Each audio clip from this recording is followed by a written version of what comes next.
Wala pa mang nagaganap na malakas na lindol ay inihahanda na ang mga kabataan ng Bataan para dito. May hataw na balita si Benedict Galaza.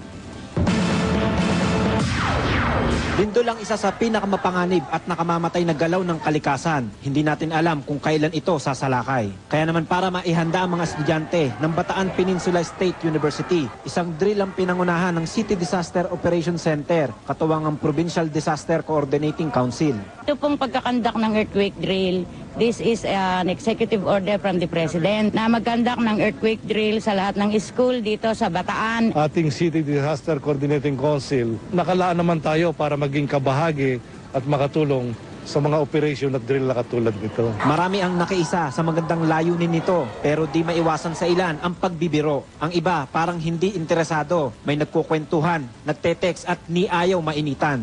Ito ang gustong mabago ng PDCC. Bagaman sa kanilang obserbasyon, malaking porsyento na rin ng mga Bataenyo ang aware at handa sa ganitong kalamidad. Serious dapat dahil sinisimulate ng dati parang may lindol. Pero nakangiti pa sila. Kung iba namang mga teachers, sinasabi, tatapusin muna yung lecture. Sa mga napuntahan naming school, sa mga establishment, I think 70% na nahanda sila. Yung 30% is hindi sila nakikika-operate. Kasi pag nagkandak ng ganito, ayaw nilang sumama. Ayon naman sa administrative officer ng paaralan, patuloy ang kanilang gagawing paghahanda nang sa gayon ay maingatan ang buhay ng mga mag-aaral. Palibas alam nilang drill lang, hindi nila sineryoso. Pero siguro next time, gagawin na natin lahat yung dapat natin gawin. Sa kabila ng mga drill na palagian ng isinasagawa, ay mayroon pa rin ang napapahamak at nagbubuwis ng buhay. Kaya ang pagiging handa at kaalaman ng kailangan ayon sa ahensya. Benedict Galazan para sa Hataw Balita ng UNTV News